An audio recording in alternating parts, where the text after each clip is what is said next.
Salam pencaksilat. Teman-teman, sekarang saya ingin membahas sesuatu yang mungkin ini perlu bantuan teman-teman sekalian untuk diviralkan, untuk disebarkan agar kejadian seperti ini dapat menjadi suatu pembelajaran bagi kita semua dan terkhusus kepada kita sebagai orang tua tentunya. Video ini bersangkut pautkan dengan kekerasan. Ya, video ini bersangkut pautan dengan tindak yang sangat tidak terpuji. Karena memang jiwa saya itu lebih cenderung ke sosial dan juga ke agama. Meskipun saya selalu menunjukkan sebelum saya membuat video seperti ini, saya adalah seorang praktisi bela diri pencaksilat dan saya mendidik banyak murid saya dari yang anak-anak sampai yang dewasa. Jadi mungkin ini adalah tempat saya, YouTube, untuk berbagi perasaan saya, untuk berbagi tujuan saya, dan tentunya tetap dalam kebaikan. Oke, kita langsung lihat dulu seperti apa videonya. Ceritain dulu yang jujur memukulnya. Dipukul. Pakai apa mukulnya? Pakai tangan. Terus? Nanti kalau salah apa-apa kadang-kadang ditopuk. Terus. Jadi engkau dulu. Terus? Ini anak Terus nanti kalau ada kerjaan berumur 8 tahun ya, betul-betul sekitar hitam itulah. itu kan salah ditukuk pakai martil, mama di luar. Subhanallah. Kau apa tahu? Nggak tahu kan? Nah, terus nak udah aku tunjamin juga aja. Martelnya kuat. Dia dipukul pakai tangan, pakai martil, kadang pakai kayu seperti itu ya. Dan kita juga baca keterangannya dari ibu angkatnya, bahwa kita ketahui ya, kita juga akan baca seperti apa kronologinya, kronologi pendeknya, bahwa ini adalah postingan dari suatu akun yang bernama Sri Sumanti. Anak selama 8 tahun gak pernah diurus, gak pernah dinafkahi dari bayi, disekolahin, udah besar cuma diambil secara paksa, cuma mau disiksa. Sampai-sampai dia trauma mendalam selama setahun dengan orang tua kandungnya. Terus anak ini lari lagi ke pelukan si ibu tiri seperti itu yang bernama Sri Sumarni ini. Dan tadi malam dia lari jatuh bangun dan gak ngerasa capek hanya untuk pergi ke ibu tirinya. Ibu angkatnya seperti itu.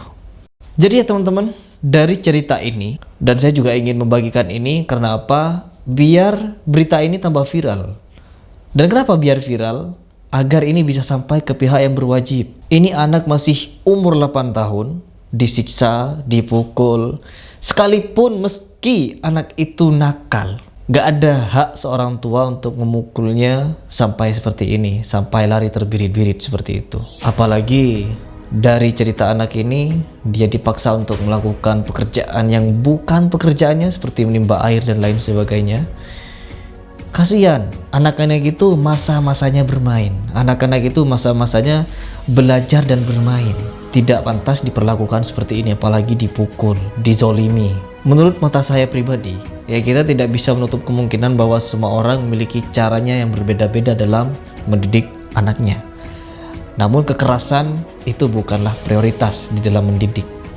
Karena apa? Karena memang masa anak-anak itu bukan untuk disiksa apalagi dipukul. Beda halnya kalau dia melanggar dalam agama seperti itu. Ada sebuah hadis yang mengajarkan kita bahwa kita boleh memukul anak kita ketika dia berumur 10 tahun, ketika dia berani meninggalkan sholat. Dan kita diwajibkan untuk mengajarkan anak kita di saat dia berumur 7 tahun untuk mendirikan sholat. Seperti itu. Namun juga kita harus mendengarkan apa yang dikatakan oleh ulama. Apakah benar di sana, di atas kalimat memukul itu adalah dengan cara kita memukul fisik? Tunggu dulu. Memukul itu cuma dilakukan pada tahap terakhir, ya, seperti itu. Yang pertama, kita harus menasehati dan mengajarkan apa itu nilai-nilai sosial dan juga Islam. Diartikan memukul itu bukan cuma kita memukul dengan fisik, namun memberikan nasihat dengan secara islami kepada mereka untuk mendengarkan, itu juga diartikan memukul. Namun jika semua cara untuk menasehatinya sudah tidak bisa dan tidak masuk, ini dalam istilah kalau dia melanggar syariah, yaitu meninggalkan sholat, maka kita dibolehkan untuk memukul secara fisik untuk memberikan pelajaran seperti itu.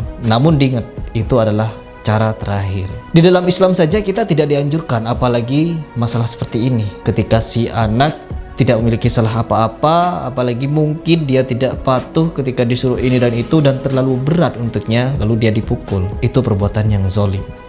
Jadi dari saya tidak ingin membahas panjang lebar karena saya juga ingin memberikan apa yang menjadi pikiran saya dan teman-teman sekalian. Dan satu hal pasti yang ingin saya bagikan di sini, bahwa meskipun kita bukanlah orang yang sempurna, meskipun kita bukanlah orang yang sangat baik di dalam hal ibadah dan agama, setidaknya ketika kita tahu suatu ayat, ketika kita tahu suatu risalah, yaitu hadis, maka kita diwajibkan untuk saling menyampaikan. Dan semoga video ini bisa sampai kepada teman-teman sekalian dan bisa teman-teman bagikan agar berita ini bisa sampai kepada pihak yang berwajib. Dan semoga ke depan kita bisa mengambil pelajaran dan terus menjadi pribadi yang baik dan berbagi kebaikan kepada orang lain, dan tentunya tetap istiqomah di dalam agama.